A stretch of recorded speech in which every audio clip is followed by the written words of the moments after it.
since Mark knew I was going to ask a hard-hitting question. He's back now. Okay, Mark, I'll give you credit. I'm going to go to Mark now then. I'm going to swerve back to Mark first. Mark, what role, I mean, obviously administration, the testing, all of that plays such a large role in the MAC coming back for this football season. But ultimately, what role did the players and, vocalization on social media play? Because it really picked up a lot of steam these last couple weeks, seemingly leading up to the announcement. No, without a doubt. Obviously we appreciate it and I support it. I remember, I told Jared and others with his initial statement a few weeks ago that, I stand behind it, support it, and I appreciate that passion behind it. It's something that you expect, as an athletic director, and even for Lance as a head coach. I mean, you would hope that that's the sentiment of people just wanting to play, especially when you see other conference out there, finding a way to make that done. So definitely appreciate, obviously all the student athletes work, across the MAC landscape, but in particular, Jared's leadership.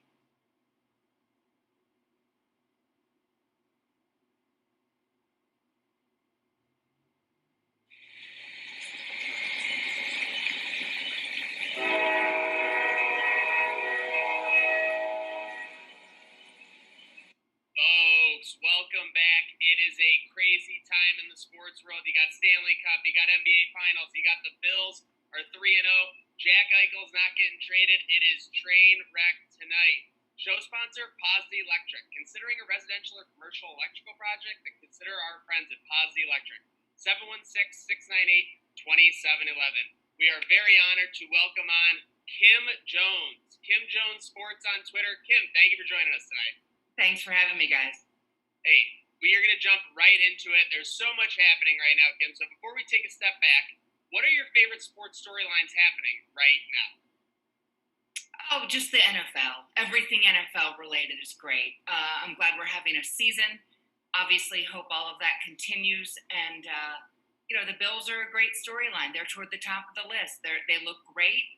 The offense has caught up to the defense, which was the plan all along. And that was an exciting game Sunday, obviously. A lot of excitement happening, not just with the Bills across the sports world, of course. I'm going to say one thing before we move back here about the Bills. It's just Konze. When we, watch these Bills actually be competent, when we watch them come through in the clutch, I don't know how to act because it's a situation where I've truly never been there before.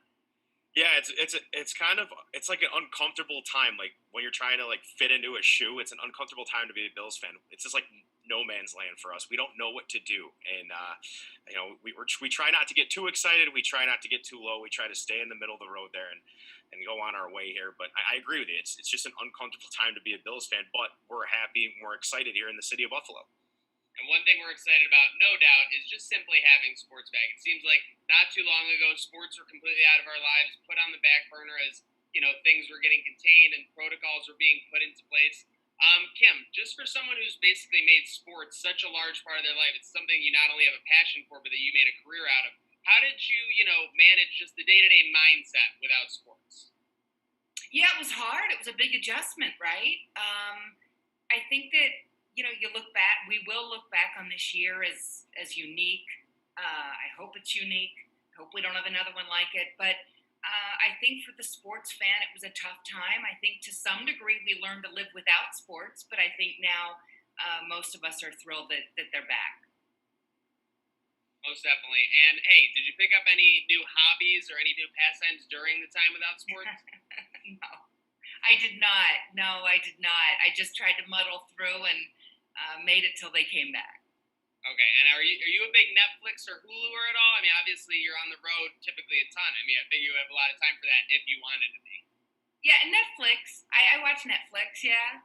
Okay, Sometimes what were you streaming throughout the quarantine? Anything good? I watched Ozark, which was really good and interesting, and I probably could watch that a second time. That was really, really well done. Konze, versus a show like Breaking Bad or Game of Thrones where you know where it's going, Ozark tends to just grab you out of nowhere, I feel like. I don't know why. Maybe it's the characters, maybe it's the vibe of the show, but it's definitely an intriguing one. Have you seen it at all? Yeah, and I got to say, this is going to be a real hot take here, but, man, I don't want to ruin it for anyone, but I kind of tapered off for me a little bit. Yeah. I don't know. I feel like I don't want to ruin it for everyone, but I think you're going – I'm just going to say it. How do you kill so many people off so early on? I don't understand it. I lost interest. We're going to have to bleep you with a spoiler alert. People are trying to enjoy shows out there.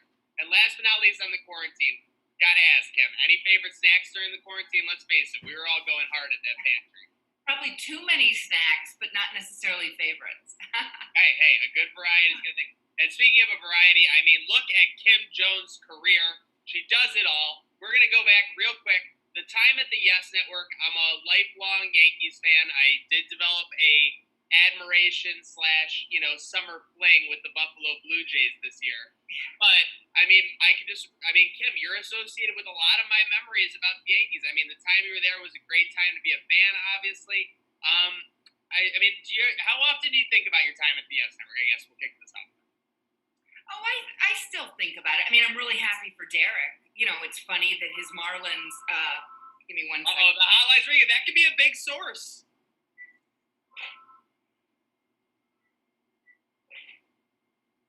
Sorry about that. About to have breaking news. A Leslie Frazier contract extension or something.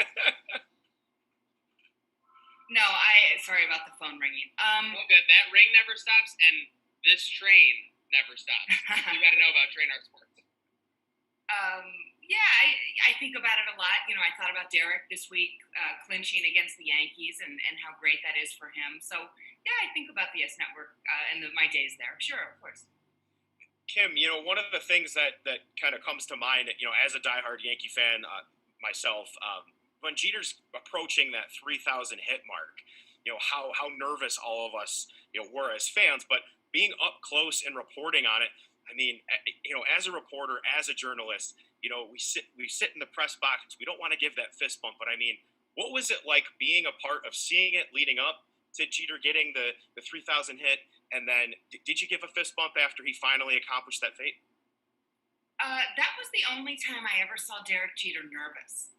I think he had a camera crew. I can't remember from what network following him around, and there was pressure. You know, I think he felt that pressure. I think team pressure for him, and I'm not speaking for him, but it's just a guess looking back. I think team pressure and wanting to win as a team is a different kind of pressure, one that he embraced. I think the individual part of it was so odd to him, and he did feel the pressure. And I remember that camera crew.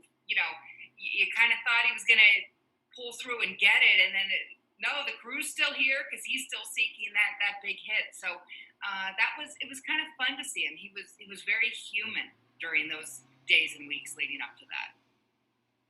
And I mean, sometimes a human makes you upset, and I don't think anybody would blame you for being upset for getting champagne poured on your head during that one postseason run. But I mean, a lot of people would say, I would love Derek Jeter to pour champagne on my head. I mean, I would say I would love Josh Allen to run me over, but when it happens, I think I'd be pretty upset about it. With that said, I mean, just this postseason run, the standard of winning, which I've heard you talk about. I mean, is there anything like that George Steinbrenner standard of winning anywhere else in sports?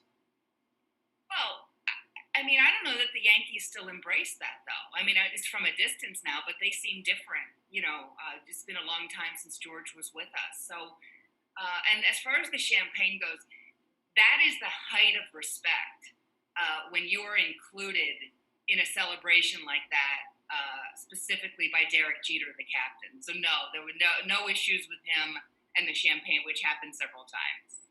I mean, I'm saying if you put a price on that, if you told a Yankee fan Derek Jeter could pour champagne on you, what would the eBay bid go for? I would say no short of $1 million. That's quite the experience. Just awesome. And then the one thing that stood out to me, and Konze can jump in on anything Yankees here before we move on, but Yes Network, WFAN. Still writing for the Star Ledger in Newark. I mean, is that a passion for writing that you had, Kim? Obviously, you're doing it for the NFL. It was kind of an outlet there, I guess. But do you have a strong writing passion there as well? Yeah, I mean, I started as a sports writer. That's sports writer, sports columnist. Those are my roots. That's what I always wanted to do. So yeah, working at the Star Ledger were absolutely several great years. Yeah, and it's funny you say that because I feel like journalism and writing, everybody, no matter how much they say, like newspapers are going away and writings, it's not. You always find yourself kind of going back to that. if you wouldn't mind me asking, what's some advice that you give for an aspiring journalist that's trying to make it in the business? Yeah, I'm so disconnected from the challenges that those starting out right now have, especially in the newspaper business.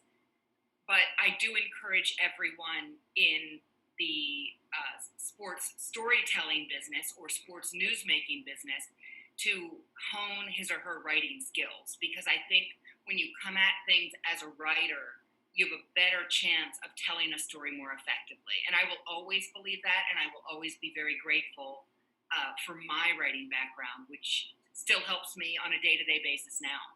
I love writing. Love to hear it. And then, so going forward, Jan 2012, you leave Yes Network. Everyone's like, no, we need Kim Jones in our lives. April 2012, sign with the NFL Network. I just want to talk to you about the in-between, because obviously you have great achievements on both sides of that bridge. Was that a plan going in when you left the Yes Network? Was that, something that eventually, you brewed from your networking? How did that come to be? The job at NFL Network? Yes. Well, I had spent, 7 years at Yes, 2005 to 2011. And I remember saying goodbye to Derek and saying, I've run out of questions. And he said, I can understand that. So for me, that was a great time to move on. My contract was up, so it was all, I was certainly allowed to depart after my contract expired. So to go to NFL Network was something where it brought me back to football, which I had previously covered at the Star Ledger and before that. So it was really something where at that time I needed a change, I wanted a change, and I'm delighted looking back that it ended up being NFL Network. Kim, jumping from baseball to football, was there a transitional period? I hear a lot of, beat writers in Buffalo that I've talked to that say, you have to immerse yourself in it. You had just spent all that time immersing yourself in baseball. Was there a time during the transition where you were sitting there kind of trying to figure out, okay, I'm going to cover this one day or cover this the next day? What was your plan of attack going into it? No, my transition was going to baseball, which I had never covered. And I had never covered baseball at the professional level. I had never been on TV before. So 2005 was my big transition. Going back to football was very natural and easy. Well, Darren, and speaking of natural and easy, the Bills continue to make progressing as a franchise and continuing to get better and continue to grow, looking very easy. Kim, I like to consider myself someone who keeps their calm, keeps their composure. Yeah. I'm walking into Bills training camp last year, and I see Kim Jones posted up with a microphone at the NFL Network booth, and I lost it. I started screaming. I had to basically contain myself because I didn't want to lose my media pass, which we had temporarily for that day. But let's get into the Bills. Speaking of which, you're there at 2019 training camp. I believe I saw, actually the segment you did. But just want to ask you, did you see the seeds then of what the team is growing into now, 2019? Oh, yeah. Going into 2019, a lot of people were still iffy. No, and I think you could see it before then. For sure, you could see it. The defense, they build around, they build a defense, they build a great defense. They made some great free agent signings defensively, including the two safeties. They drafted well. Tremaine Edmonds, a terrific draft pick and will be for an awfully long time. Tre'Davious White, obviously. Ed Oliver, the list goes on. So, no, I think you saw all of this building. I think the question was, when is the offense going to catch up, and is Josh Allen going to be the one who leads them there? And I think this season, much more so than last, we're getting those answers, obviously, in the affirmative. Yeah, I think that's a good point. You bring up about Tremaine Edmonds just being a good professional for a long time. How often do you get a linebacker that's that big or just a specimen? And to have him calling the plays in the middle of the field is unbelievable. We lost him for a week this year, and it was like we lost the captain of our defense. What have you seen from Tremaine Edmonds that so far in his career, that would lead us to believe that he's here for the long haul and that he's going to be that perennial all-star moving forward? Well, I asked Leslie Frazier yesterday on Zoom if they win that game without Matt Milano and Tremaine Edmonds, because they were both questionable coming in, and he said no, they don't. And I think that's an honest answer. I didn't know. I kind of figured that was the answer. I just didn't know if he would give it to me, and he did. listen, Tremaine Edmonds at the Combine was 19 years old. He's still only 22. He's going to play his third NFL season as a 22-year-old, which is remarkable.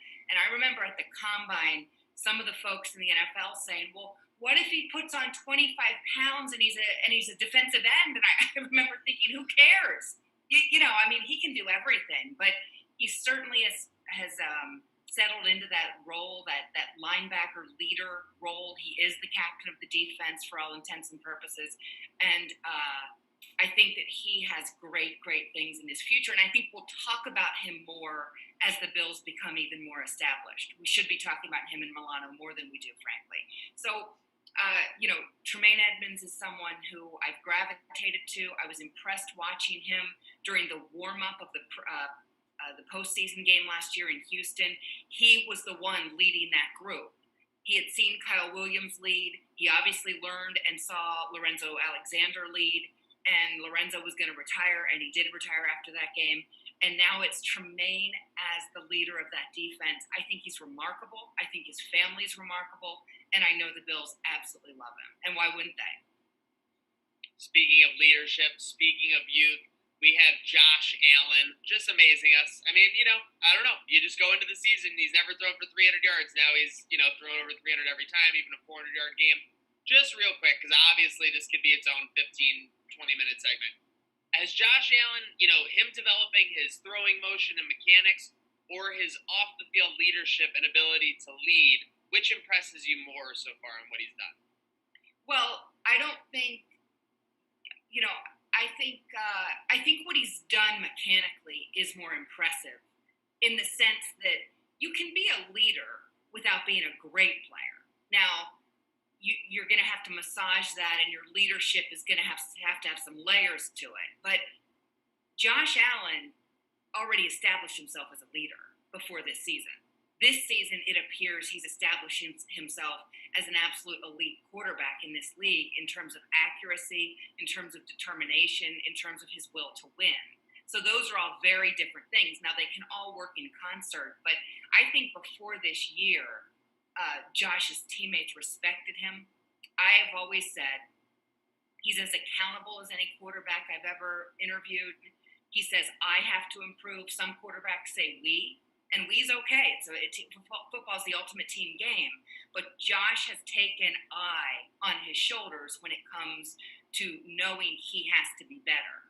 And this year, to see him be better with some help of some really remarkable playmakers around him and a good offensive line has been pretty impressive so far. Only 3 weeks in, but it's been really impressive.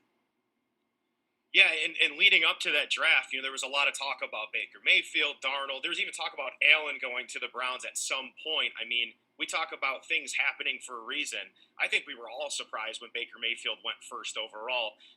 Do you think that this was just like one of those situations where he was just meant to be in Buffalo?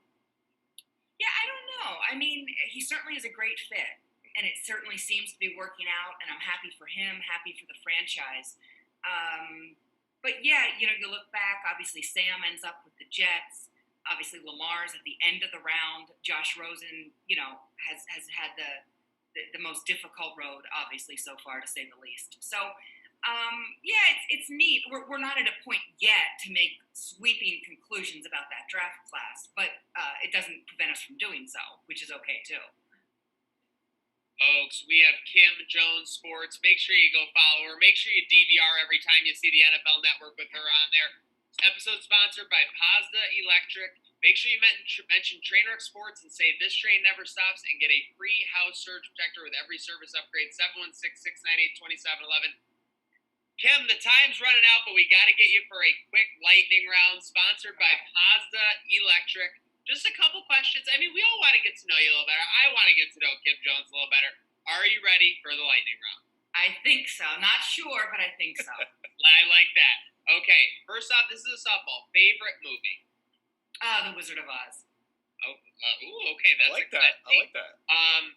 You've been to Buffalo a bit, so I'm jumping the gun here. Do you have a favorite wing spot in Buffalo? I'm not a huge wing person, so that's not Buffalo specific for me. I'm not a big wing person. Okay, that's the take right there. Straight or curly fries? Speaking of food, I guess straight. Okay. Yeah. Favorite mascot besides the Nittany Lion? Oh, wow. Should I say Billy Buffalo and make everyone happy? I mean, he had some pretty good dance moves the past couple weeks. Even though I think Jerry Hughes said he was looking a little tight. He needs some different dance move videos. What game have you ever covered a game that you wish you could have been a fan at? No, I don't necessarily have to go to any sporting events as a fan anymore. The only one I would consider would be Wimbledon, if I somehow could make it over there, because I love tennis and I've always loved Wimbledon. But I really love my job, and I enjoy every game I cover at some level. Some are fantastic games, and you absolutely can't believe what you just saw. And others are just games where you're like, heck, I'm covering the NFL for a living. This is awesome. But as a fan, I wouldn't choose to go to very many games except those that my little niece and nephews play. Kim, some people put their goals in Excel spreadsheets. I'm putting my goal in my brain right now. You and I are going to Wimbledon one day. Calling that right now. If you could be on any game show, which one would you want to be on? Press your luck. Okay. Let's see. So you obviously, baseball, football, you've seen plate music. If Kim Jones had plate music, what would it be? Plate music. My plate music would be Angels Among Us by Alabama, which would be a very mellow song for plate music. It's all about the mindset, We don't care about what the fans think. Got to get you in the right mindset when you're going up for that A-B. Yes. Favorite venue that you've ever covered an event at?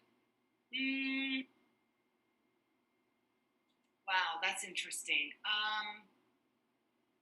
I really, really love Camden Yards, and part of that is just growing up an hour north of Baltimore and seeing it built and seeing what a great, quaint stadium it is. So I still love Camden Yards. I walked by it in 2018, right after the Bills lost by 45 to the Ravens on opening day. So I loved it then, but I probably would have loved it a little bit more if they hadn't done it. And last but not least, does this train ever stop? This train in particular? Yes. For you, I don't think the train ever stops. Oh, the train never stops. Kim Jones has escaped the Pazda electric lightning round. Thank you very much. See, Kim, it's painless coming on Trainwreck Sports. Oh, yeah, I knew it would be painless. Oh. I just wasn't sure what else was going on. We also do shout-outs. You got tons of people, probably have thousands, maybe millions tuning in to this Kim Jones episode. Anyone you want to shout out? I think I'm good with the shout-outs. You did give the nieces and nephews, didn't you give them a shout-out when you were saying they come to their games? I can't imagine having Kim Jones as an aunt coming to my game. I would feel like I've never been under more pressure. They don't feel pressure, I promise. They're awesome. That's awesome. They're just focused on snack time after, right? I mean, I know that's all I was focused on back then. A huge shout-out to 26 Shirts and a huge shout-out to Seneca One Tower for allowing us to be on the 25th floor to watch the Buffalo Blue Jays games all season. Konze, you got a shout-out? Just shout out to everyone that continues to follow us. We're going to have new content coming out this week for the Bills game. Big game this week against the Raiders.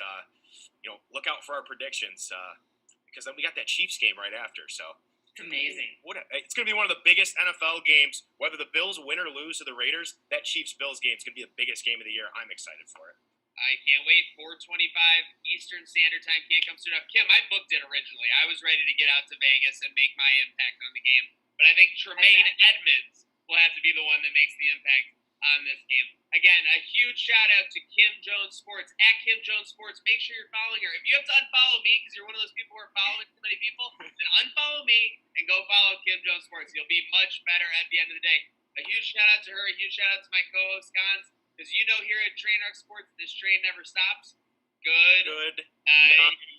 Now.